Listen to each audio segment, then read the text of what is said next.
Since some of God's favorite people are kids, at KidMin Gold, we're talking about real life, what makes kids tick, and how we grown-ups can better connect and become fluent in kid language. This is the KidMin Gold Podcast.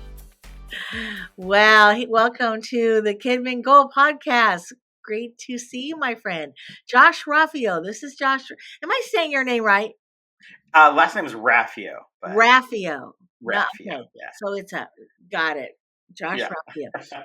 All right. Josh is one of our kids pastors here in the SoCal network. He's a part of a great team that ministers at Canyon Hills. Assemblies of God Church in the beautiful city of Bakersfield. Very beautiful right? city. Smack dab in the middle, I think, of our network. Oh, yeah. Maybe a little bit north. Okay. A little bit further north, but yeah. Yeah, a little bit further north. So, Josh, how long have you been at Canyon Hills? I've been at Canyon Hills. Actually, December 1st was my 2-year anniversary. So Happy anniversary. thank you so much. Yeah. That's So I haven't been great. there for too long, but yeah, I love Yeah. it. So Well, I've seen them go through a few, so you're starting to be one of the long guys. hey, you know. You know how ministers go. you're always hopping around. So Well, hopefully you're not. Here's the thing. You yes. got to get the right people on the bus. If you get them on the bus, you sure want to keep them on the bus. Yes, And exactly. then I would Yeah. encourage all of the people in leadership at churches, do whatever you can to keep those people on the bus, those staff members, because, man, we're going through some transition at our church. And it's like, it's a whole, it's like starting a reset button when transition happens. Yeah.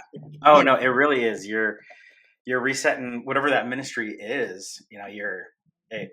It does cause that ministry to go into a small state of flux. Yeah. While the new person's trying to get their bearings, understand who they're working with, what the volunteers are, and then casting the vision that the senior pastor has for the ministry, but also trying to put your own little what that means for kids. Yeah. Yes. Yeah. For the people that work with kids. Awesome. Well, before we dive too deeply into ministry and the backstory, I want our friends to get to know you a little bit.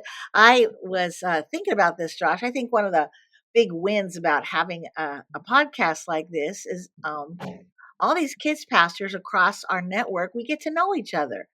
It's kind of like you and I are just hanging out and having some coffee together. I have my coffee. I may not have my earbuds in, but I do have my coffee. Priorities, right? Yeah. Yes.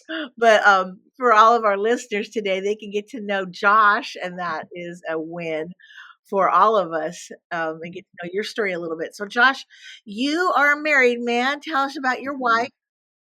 Yeah, I met my wife, Lindsay. Oh gosh, we just celebrated our 15-year anniversary here in August. That's cool. So we've been married for 15 years, but have been together for 16 years. So I didn't waste any time. Once I saw her, I was like, okay, she's the one. So yeah, it was 6 months after we met, I proposed to her, and then about 6 months later, we got married. So yeah, it's been great. It's been a lot of fun. We're originally from Lancaster, Palmdale area of Southern California. You are a SoCal person. Yeah. So we grew up there, and then we met. I was working for a church as a bivocational, but as their kids, youth, worship pastor, and smaller churches, you kind of fit that multi-function box. Yeah. But it was great. We were trying to get together with other churches in the community and just trying to pray for the region, whether you were Pentecostal or Baptist, whatever it was. We just wanted to get together and pray for Lancaster and Palmdale. And my wife's family's church just hopped on, and before I met her, I actually met her family, and they found out that I was single. And said, we have someone for you to meet. So that's and I just went from there. But, there was some matchmaking that went on. Yes. A little bit. Yeah. Okay. Yeah, we have 2 boys, Sean, who just turned 12 here on the 30th of November. Wow, preteen. And then, And then my other son, Max, who is 9, and he'll be 10 in February. So that's great. So you guys, you're a boy dad. Oh yeah, yeah. Yeah. I was reading a little bit that you had written down in your description of your family that you and your boys like to do. What is it? Snack crate? Yeah, Yes. on Facebook Yeah. Live. Yeah, yeah. So Tell we me about will. that. I had to Yeah. Google that. So, oh, did you? Yeah. I So did. once a month, we get this subscription box from a company called Snack Crate, and every month you get a different snack from a different country in the world, and you don't know what you're gonna What? get. So Okay. when you open it up, you find out right then and there what you're gonna get. So we actually did one just last night. We got South Korea, and you get different snacks from there. Some of That them is are an good. amazing idea. Yeah. Yeah, so it's a fun thing for my family to do. We started doing it back when I used to minister up in the Bay Area. So that would be we lived in Dublin, California, and ministered up in a church up there. There was a multi-site, and just a fun thing for us to do. Just started doing them, and then we've just been doing them ever since. So, off again and on again. But my boys really love it. They love to get on Facebook and try the snacks and it's a lot of fun. I Do would you say the ever worst one. recognize the snacks that come in these international boxes? Like, oh, I No, think they're trying to be Doritos. yeah. Sometimes we'll be like, oh, okay, this is their equivalent of Lay's or, um, but yeah. The worst one we had was from Yeah, please. Japan. Yeah, it was Japan. Japan. It was uh, squid. I think it was squid chips.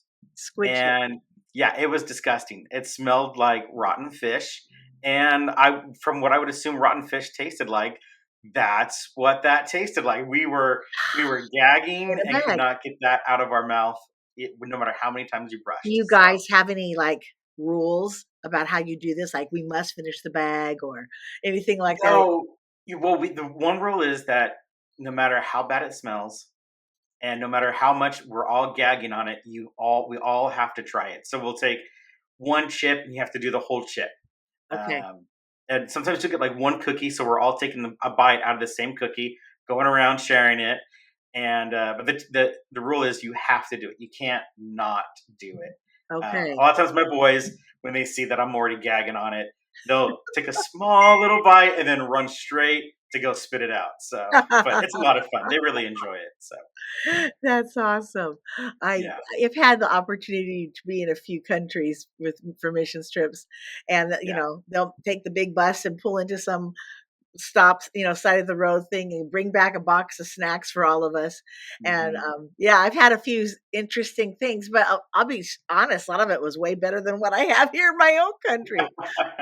I've had some really Yeah. like different kind of deep fried. Everything's deep fried, of course, deep Oh fried yes, root yes. thing, like a potato chip, but it's not a potato. It's something else. I don't know. Yeah, But when you're yeah. hungry, you You'll know, eat. and it's salty enough. I have found that what we call sweet and what most other countries call sweet, we are way, way, way, way sweeter. Oh yeah, very much so. Like our Yeah, Oreos and stuff like that are just yeah, way more sugary. Have you seen yes. that too? Oh yeah, yeah. All the sugary treats that we get from them aren't quite as sweet as what we have here. Like the chocolate isn't as sweet. Yeah. Um, yeah, it's very interesting to see. Like even last night we got a gummy snack that was supposed to be the flavor of grapes. So it's just a fruit snack. But when we ate it, comparing it to like a Welch's fruit snack that you get in kids ministry, it was not nearly as sweet. I mean, it still tasted great, but Yeah. not nearly as sugary, I would say. So Yeah. I think our palates are wrecked. yes, Yeah, very much. yeah, I know. It's called corn syrup or something. Right? Yeah, high fructose corn syrup. High fructose corn syrup. Oh, Yeah. well, enough of that. Yes. But that sounds like a really fun activity that you do with your guys. And Yeah. you have done it on social media? Like, Yeah, yeah. Every time we do it on social media, okay. just for fun. At first, we were doing it just so that again we were living up in the North Bay area there, and we didn't have any family around, and so this was a way for us to be able to reconnect with our friends and family in Lancaster and Uh-huh. Palmdale, and so they would hop on, and you'd see their comments, or because you're doing it live, And so Yeah, everyone's like, "Oh, hi!" And my boys really loved that because the grandparents would be popping on, or that's cousins, awesome. That's and yeah, so it was a way for us to be able to connect. And since then, it's just been a fun thing for us to do as a family. Once a month, we'll hop on there and try not to throw up. So awesome. that's the goal. Isn't that the goal? That's the goal right Yes. there. Try not to throw up. Well, uh, we'll jump into ministry stuff now. Right? Yeah. That's a nice segue. Throw up I into know, kids ministry. It goes I kind of know. hand in hand. So you've been married 15 years, and it sounds like you've been in the ministry almost just as long. Yeah, I've been in ministry, various facets of it for just over 20 years now. Okay. So actually, I was thinking about this today. My very first job, I was 14 years old, was actually in the ministry at 14 as a janitor at our church. So Way to go. at a young age, started working for a church, but um, yeah, didn't get into complete, uh, full time ministry until I was about 19 years old, and did that as a kids pastor. Never thought that I would be a kids pastor. Yeah, Um, at that age, I didn't even want anything to do with kids. I was like, no.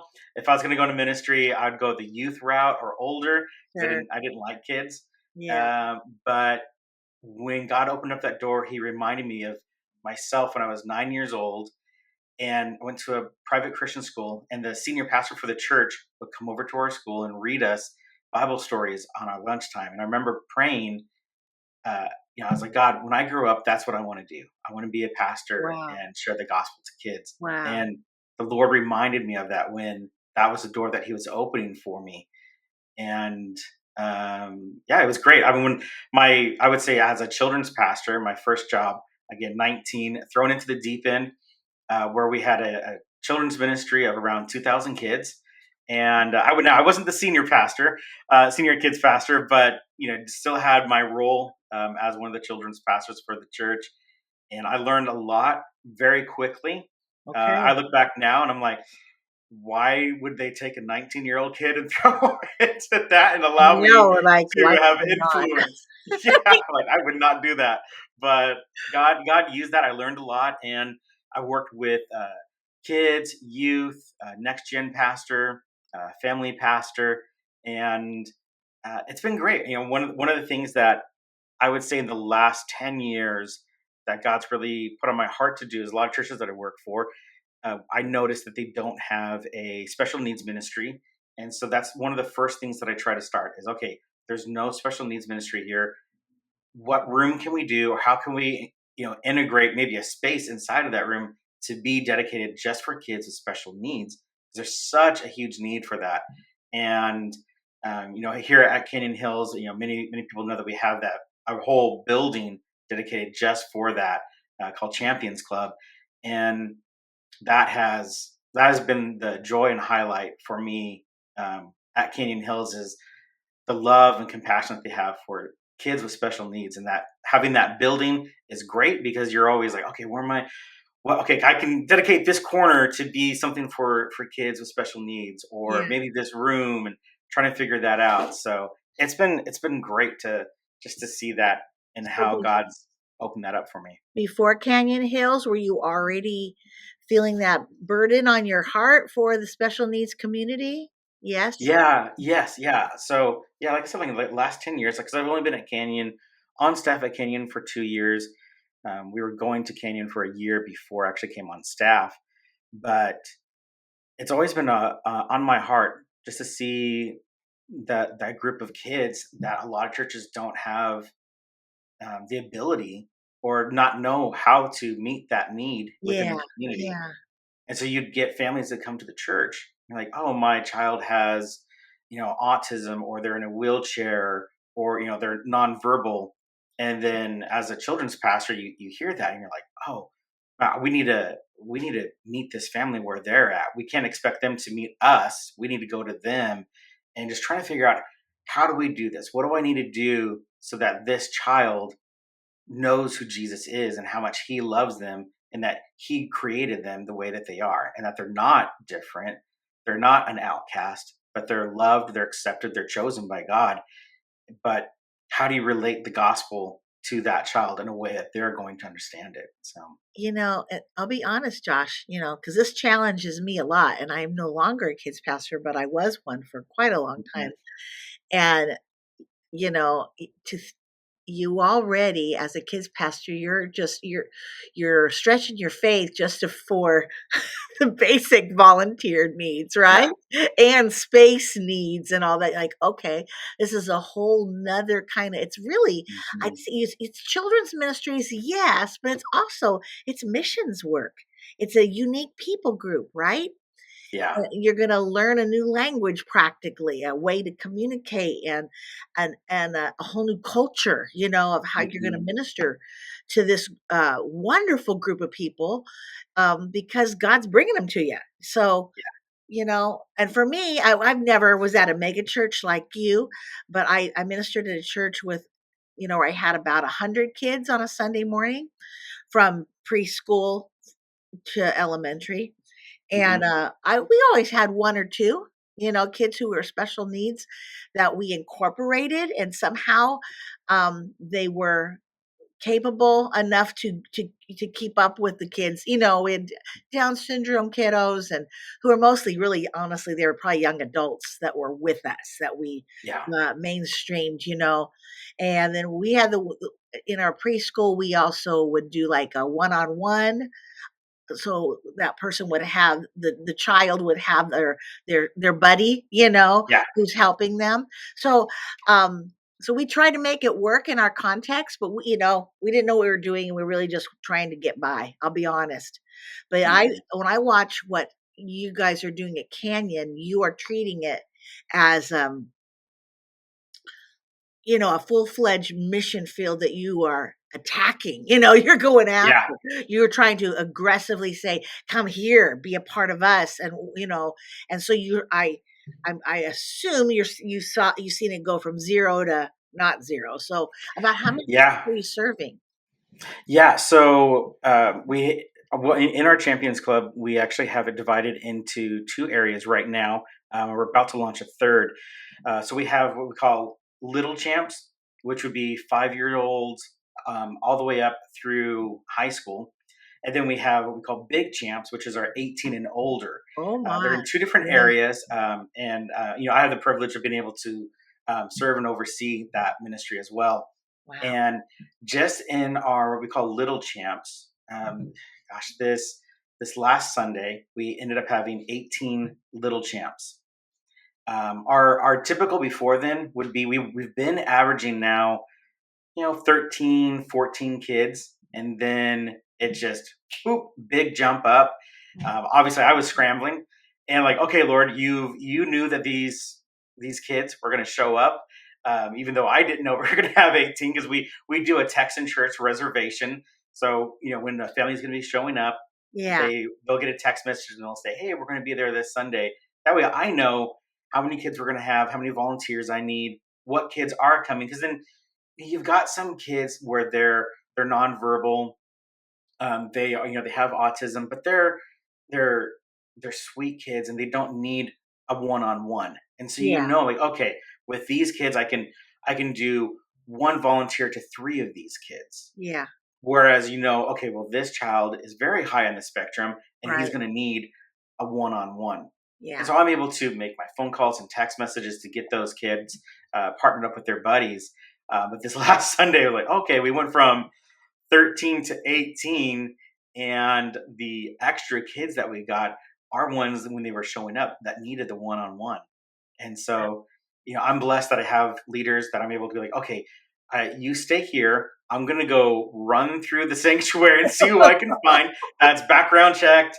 They're Yeah. approved to be around kids, Yeah. and I know can plug in here, and they've I have a list of people that are my backup subs, and I start texting those people, and if they have their phone on silent like they should in church, that's when I'm just looking around, where are you, like, and then tap tap, hey, can you come Yeah. help me?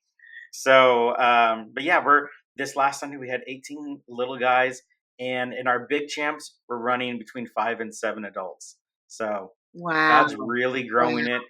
Yeah, we just went from Sundays only during right now we only run one service at 9:30. Okay. So we went from having just the one service on Sunday to now we're doing Wednesday nights as well. Okay. And I'm trying to launch a teen champion club so that we can get our high schoolers out of our little champ area. They'd have their own space Nice. and make it their own because it's a little hard of a dynamic to have.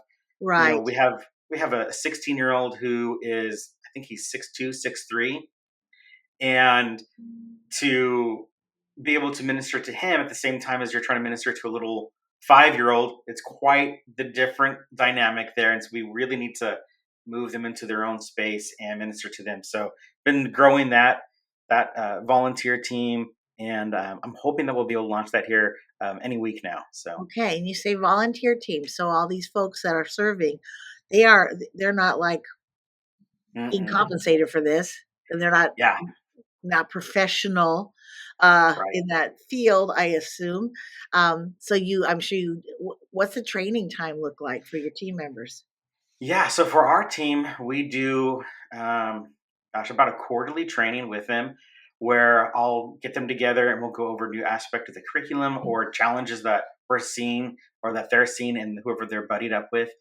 But it's really, we train them just like I would for any other area of kids ministry. And you shadow for a couple of weeks Yeah. and then you're the one doing it. The only difference is if it was in our elementary or preschool, you shadow and then you're the lead teacher to 12, 14 kids. Right. You're shadowing with one child or two kids, and then when you are leading it, it's just you on a one-on-one or two kids, or depending on the temperament of the child, it could be three kids. But it changes that dynamic of it, but the training is all still the same. We're equipping them, going through, okay, this is the curriculum, this is how we incorporate it. Uh, at Canyon Hills, in our building, we have 4 different rooms. And so we go, okay, in this room, this is what they're learning, and really walking them through. I do a one-on-one initial training with them, and have them come in after church on a Sunday, or if they can come in during the week, I'll walk them through the rooms, walk them through the curriculum.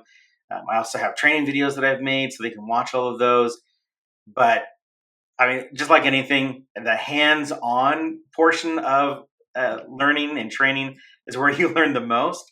So we really want to try to get that 2 to 3 weeks of them shadowing and training before we say, okay, now you're the main lead for this child. So, but yeah, none of them, like you were saying, Robin, none of them are trained. There's no like, oh, I went to school for this. And we do have a couple that's what they do for a Uh-huh. living. They're school teachers for special needs. God bless them. But yeah, I would say, but 90% or more have no background in that, Uh-huh. no formal education, and it's just they have a heart for that They're ministry. saying, use me, God. Yeah, yeah, and Yeah. they're like, "Oh yeah, I'll be walking through the sanctuary or in the lobby before and after church, and I have people stop me and like, God's been tugging my heart to serve, and I really want to. I think I need to start serving in with the special needs." I'm like, yes, I believe God's telling you that too. So let me get your information and let's get you onboarded and scanned and get that background check done and hop you in there. So That's so cool. yeah, Josh, can you just describe briefly what a champion center looks like? I've had the wonderful privilege of getting to walk through, and yeah, I've actually got to go to be a part of in the country of Egypt, where we built along with the founder of yeah, Champion Center. You'll remind me his name. yeah, Craig, Craig Johnson. yeah, Yes. yes, Yes.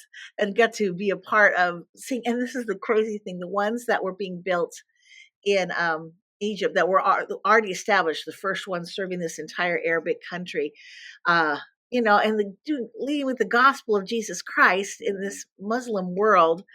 Um, but it was upstairs. So oh these mothers, Josh, they yeah, are carrying oh wow, their way too heavy children, their 10-year-olds up these stairs to get them to, wow, to the Champion Center. And so our project was the putting in of the elevator. And what a, Mhm.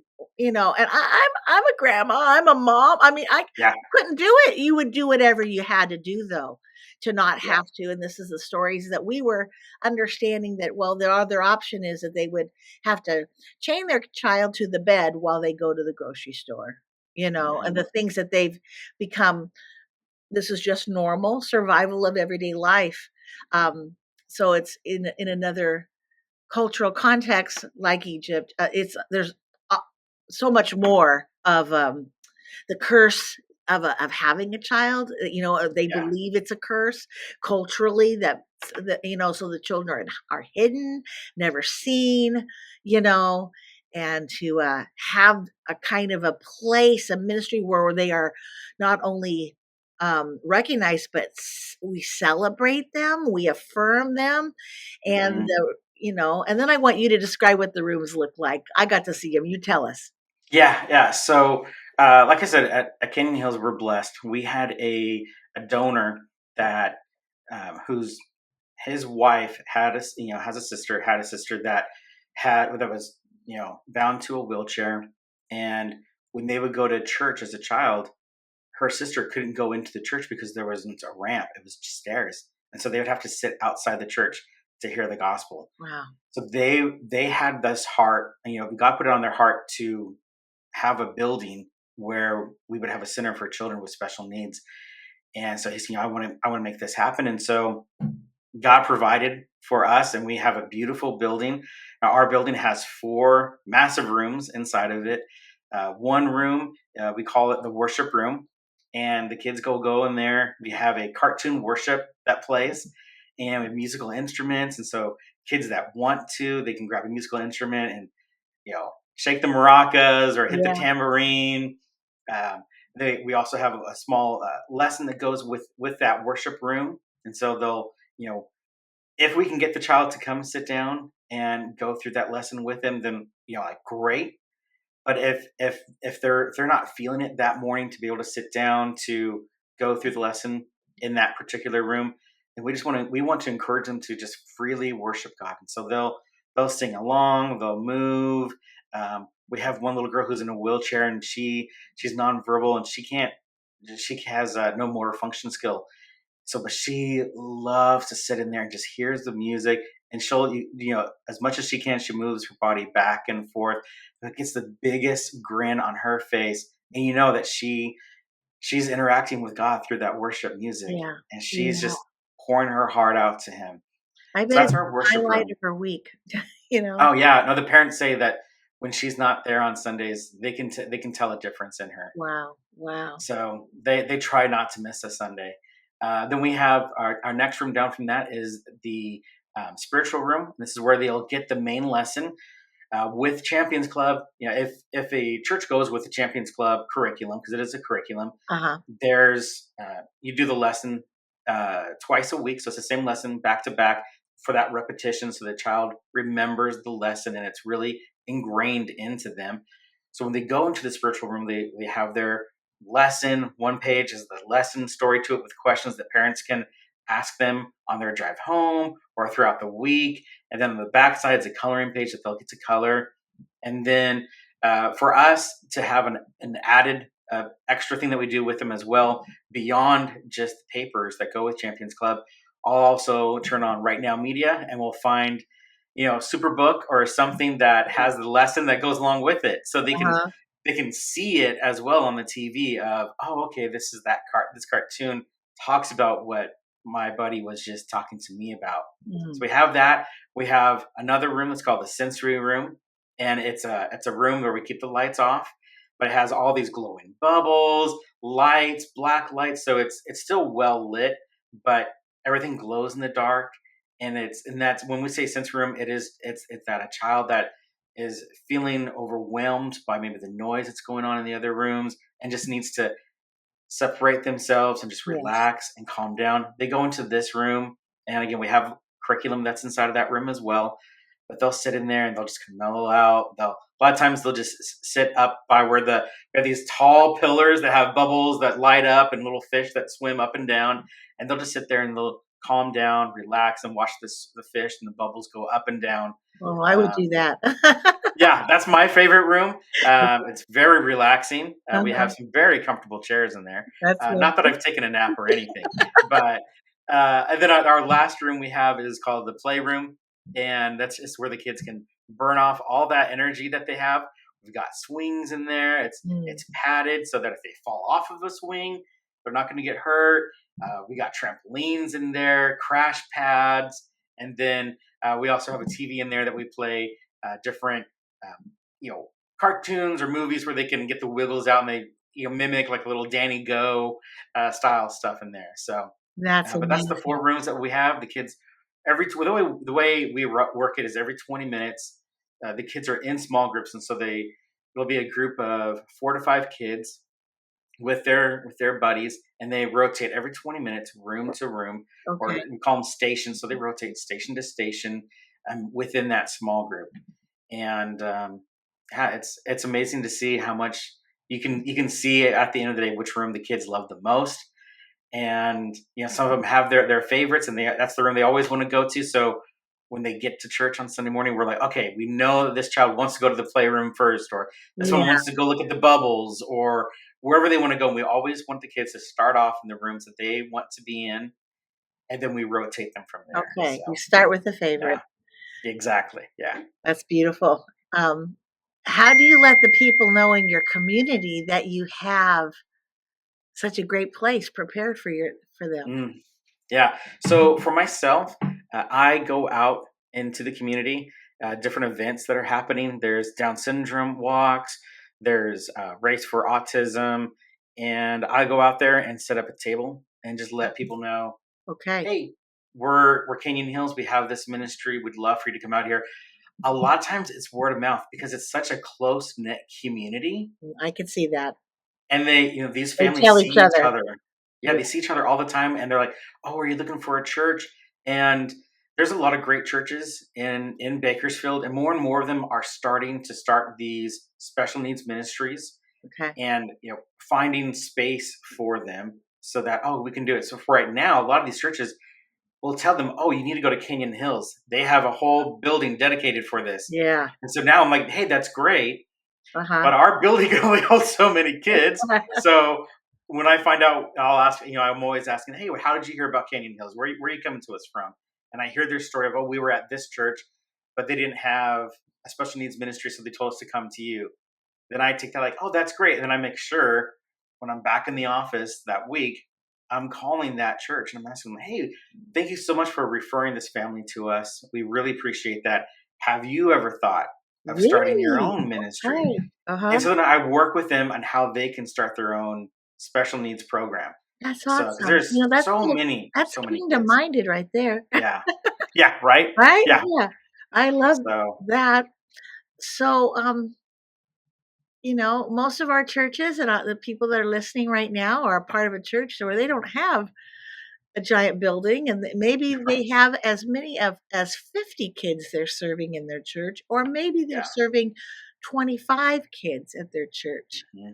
So it's like, okay, well, this is not a necessary conversation for them, right? Because they're never going to do a special needs.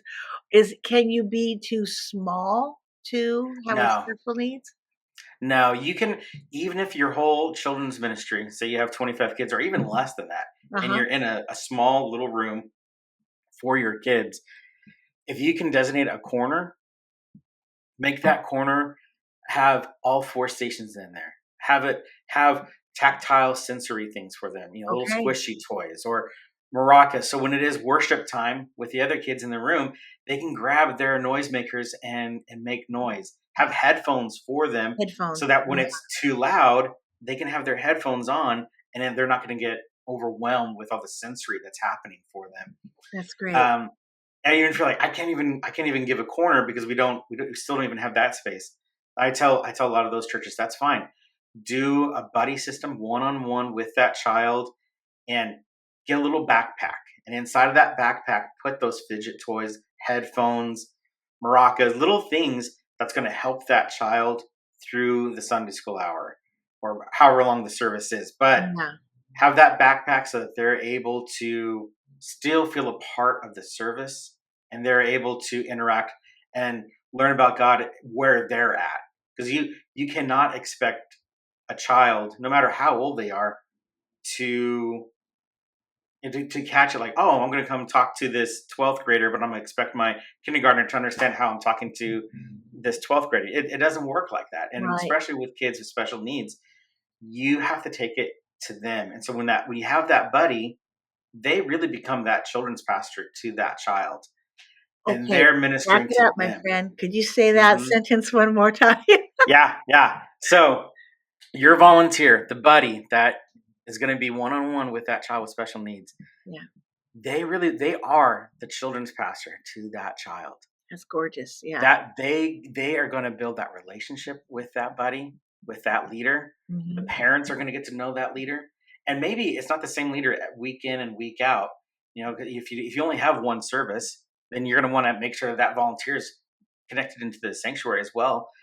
So it could be a different buddy, but you want to have, if you can get them to say like, yes, I'll commit twice a month, even if it is only once a month. A lot of our volunteers are once a month, but getting them to realize, hey, you are making a disciple right now. You may not think that you are, but you are. You are. You are a disciple maker. Yeah. So Yeah. And that is what it is all about, right? yeah, This it whole is. thing, this whole walk Mhm. with Jesus, this whole Christianity, it's not about, just how blessed I can be, but it's about Right. how I can be the blesser, the one Yeah. can join God on mission and Mhm. bring people to Him. Yeah. There's nothing like it. It's the very best thing uh, that we can pour our lives out for. So Yeah. let me ask you a hard question, Josh. All right. Have you had a kid that's been too hard of a nut to crack? That just like resistant, you couldn't find the happy room that child can receive from. Mhm. I know one particular child, and he has severe autism, and I know Mhm. what a challenge it has been for his parents to to worship anywhere and be a part, let Yeah. alone for him to find a place that is his own. When Yeah. school is like so hard, how Mhm. can we know what we're doing?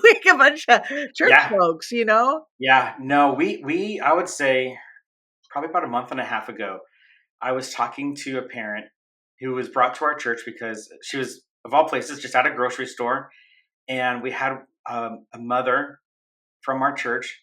They're shopping at the same place, and saw her with her child who has autism, very high in the spectrum, Mm, nonverbal, yep. a teenager, and she was start up a conversation because she's like, in her mind, she's like, oh, this is a family that needs to come to our church because of Champions Club. Wow. So she struck up this conversation to find out that, hey, this family's been kicked out of 5 churches. Kicked out. Been asked by the church, please, if you want to come to our church, you can't bring your son. Mm, I mean, that broke my heart when I'm hearing this yeah. story. And the mom, they came to Wednesday night. She came by herself, and she's telling this story to me. And I told her, let me go. I'm going to walk you down right now. We're going to go. I'm going to show you our Champions Club room, and I'm going to show you everything to make sure that you feel comfortable with your son coming here. Yeah. She saw it. She couldn't believe that we had a building for this. They came that Sunday, and I told her, hey, let's see how comfortable he is. Let's ease him into this. I don't want you to jump in here, drop him off. He's uncomfortable. Everything's new to him. With a lot of these kids with autism, they need that same repetition, same pattern. We do Absolutely. this every Sunday. This is what we do. And So that's what handle they that. look for. Yeah. Yeah. And so I said, "Why can you stay with him this first Sunday? If you feel like he's feeling comfortable, please get out of here, get into the service. Mhm. But just to make him comfortable, let's do this, especially because they have been kicked out of 5 churches." And she tells me not only 5 churches, but he's also been kicked out of 3 schools for his behavior. So at the same time, I'm like, we want to minister to you, but why did he get kicked out of those 3 Yeah. schools? You're I like, mean, oh, yeah. am I going to lose a volunteer? But I prayed, and he's been coming. And with all kids that are on the spectrum with autism, there's good days and there's bad days. Yeah. And so there's some Sundays where they're not there, but she was like, he's a runner, he's a screamer, he's a pincher. Yeah. And she's saying all the key words that you're like, okay, this is Sure. definitely a one-on-one situation. Yeah. And so I partnered him with one of my volunteers who she has her brother has is on the spectrum, has autism, has Down syndrome, and she knows what to do. And so I told her, I said, hey, can you please be with this child and just really cater to him? And yeah, it was hard. He didn't want to stay in one room. We like I said before, we have the kids rotate every 20 minutes. Mm-hmm. He didn't want to stay. He was bouncing in and out of every single room, screaming, running up and down the halls. And we're trying our best to, you don't want to come down on him and be like, hey, no, you can't be doing that. Because then they're going to shut down immediately or escalate even more. Uh-huh. And so you're just trying to, okay, let's find where can he go? What do we need to do to have him feel comfortable and that this is the place for him? And we found out that what it was for him was music. He loves worship music. But he also needed to have the worship music in his control. Okay. And be away from all the other kids because it was too overwhelming, too much stimulus for him. So we have a couple of couches. We had him sit on the couch. I have an iPad that's in a very protective case. I put it on a Spotify playlist of worship music. And he just sat there with his buddy, listened to his music, and allowed her to then pull out the lesson. And she got to read him the lesson. And he colored the picture while she's reading him the lesson. And the mom said this is the first time in years that I've been able to actually stay in service and not worry about my son. Yeah. What a ministry. Yeah. It's amazing. Yeah. And it didn't start overnight. You guys have had to, a lot of seeds were planted that took years for something to come from it. But now here you are at the fruit side of it. Yeah. Where you get to see changed lives, see parents that have hope now. Yeah. Where kids can experience that a peace in the house of God with the people of God. Mm-hmm. That's amazing. Yeah. They're being prepared, as we all are, for our eternal home in heaven. Yeah. That's amazing. I'm in awe of the long story of what it took for this, because I got to walk the building when it was just 4 walls and it was empty, and before the 4 rooms were all designed and beautiful, and it was somebody's dream, and it was just a baby dream, and now it's here, it's happening. And I love, Josh, thanks for helping encourage us in our wherever we are and however we're serving. Be open. That's what I'm hearing to at least for right now, the people God will send you. So, probably almost most of our ministries have at least one kid that's on the spectrum, if not more than one. Yeah. And maybe they're not severe, but it is enough that you go, okay, we got a situation here. And before we just say you have to sit with your parents in church, or, what can we do to be that inclusive place of having a place, speaking a language that everybody that can understand and connect with the Lord, which is really cool. And I'm hearing you say also that music, isn't that cool? Yes. Worship is such a, it's a level playing field for all of us, right? We can all connect to God pretty much through worship, and what a critical tool. So that's awesome. Which brings me, we're going to have change the subjects. But for you kids pastors listening out there, in the month of April, we're going to be having a webinar. It'll be Zoom style, but we're going to be talking about how you make worship a priority, a big part of your Sunday. Because I'll be honest, Josh, a lot of us in KidMin struggle. Like they can name the skills they got, but singing ain't one of them, and they only see the band. You got to have a band. You don't have to have a band, but you do have to have worship. And it is a key part of discipleship is worship. So we'll be having a really important webinar on that subject. So that was just a shameless plug. So thanks for letting me squeeze that in. Yes. Josh, it has been wonderful getting to know you and seeing how God is using you in this community that you're serving in Bakersfield. And I love also that you are encouraging other churches to dream big, how God Hmm. can widen their borders, as we would say in ministry, that prayer Jabez thing that we can just move our tent pegs a little bigger out so we can Yeah. minister to even more people. Is there Hmm. any last thing you'd like to tell us? Yeah, I mean, I would just say for any church that's like nervous about like, oh, how am I going to start this when I don't even have the volunteers? The biggest thing I would say is, step out in faith. When yes, I inherited Champions Club that already had this amazing building, but I went from that to okay, we need to get more volunteers. We have more kids showing up, and then being asked, oh, can you also launch a Wednesday night service? Yeah. I'm like, I can barely have enough volunteers to maintain Sundays. How am I going to start a Wednesday night? Yeah. And I would start to get enough, and then they would move out of the state. And I go, Yeah. okay, Wednesday nights are gone again. And then I finally just like, you know what, Lord, I'm trying to do this in my own strength. And I just got, and you know what, I haven't really gone into my prayer closet and given this over to you. And so then I asked just okay, Lord, Pastor Wendell really wants to see Wednesday nights. I really want to see Wednesday nights happen. I know your heart is to see this next, this movement, especially the ministry in this direction. God, I'm giving it to you. I'm going to step out in faith and say, November, we're launching this ministry. Now, Lord, I need you to bring the people to me. And honestly, as soon as I did that, people just started coming to me. Can I help on Wednesday nights? I'm hearing that we're trying to get this launched on Wednesday nights. I'd love to be a part of that. And now we have a full team, and we launched it. I launched it in November, not even having a full team to cover every week. Well, I was like, okay, Lord, I know you're going to make a way, and He has. He And it has. was just stepping out in faith. So when you are new to starting this, and you don't know what's going to happen, really, and I know we say it all the time. Oh yeah, I'm going to pray about it. And I think for us as Christians, we use that as our default answer. Mhm. And it's okay. Really give it to God. Keep your hand open and say, Lord, what do you want to do? How are you going to bless this? Yeah. And get yourself out of the way so God gets all the glory for it.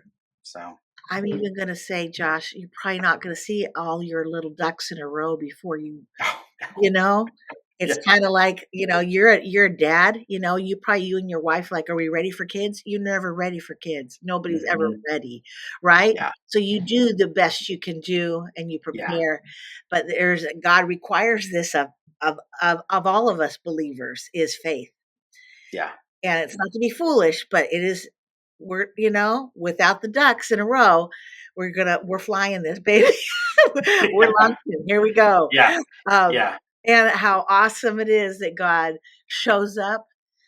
There's going to be some in whatever ministry you guys listening today, whatever thing you're taking on. My husband and I directed a Royal Family Kids Camp and did it nationally, and and whatever it is, you're going to have one piece of that ministry, that thing, that class, whatever, that's God's going to require a risk, a faith. Mm-hmm. And that's where you say, okay, well, I've got this duck, but this one duck is crazy. Yeah. Show me, Lord. You're going to have to supply that duck. You're going to have to make it happen. Mm-hmm. And that's where God shows up. Yes. That's the fun, right? Yeah. It is. It is the fun. Yeah. Josh, it's been great hanging out with you, man. Thank you so Thank much. you. We out here in KidMin Gold, we like to say, okay, listen, I've been listening for solid gold in our talk today. And here's my golden nugget. All right. And this is for everybody. Because it will apply no matter, again, what you're putting your hand to, is you take it to Jesus in prayer. Mm-hmm. You take it to Him in prayer, right? And Josh knows, and God is in charge of making the fruit happen. And I'm going to be hearing that brand new today, man, because I need to do that, apply it in my life. So thank you. That was gold for me, for sure. So, Josh, I'm going to see you at all of our leadership summits in the month of Yes. January and February. And he's my one friend. I have lots of friends, but he's my one who's going to be at all 4 of these leadership summits with me. Yes. So, if you haven't heard about the leadership summits, friends, you can find that at the SoCal Network website. And these are awesome days of training, and we'll have 1,000 people at each one of these events. And KidMin is a solid track that you'll want to jump in on, and Josh will be there, and that'll be so cool. Thanks, Josh, for hanging out with us today. Thank you. And thank you, everybody. Thanks for listening to KidMin Live, and see ya. KidMin Gold, excuse me. And see you next time. Bye-bye. Bye. Thank you for listening to KidMin Gold Podcast, hosted by Robin Garvin and DJ Maston, produced by Paved Path Productions, executive producer Adam Tucker. Special thanks to Grand Central Collective. Now you can stream or download KidMin Gold wherever you get your podcast. It is released every third Tuesday of the month. We want to thank you for listening and have a blessed day.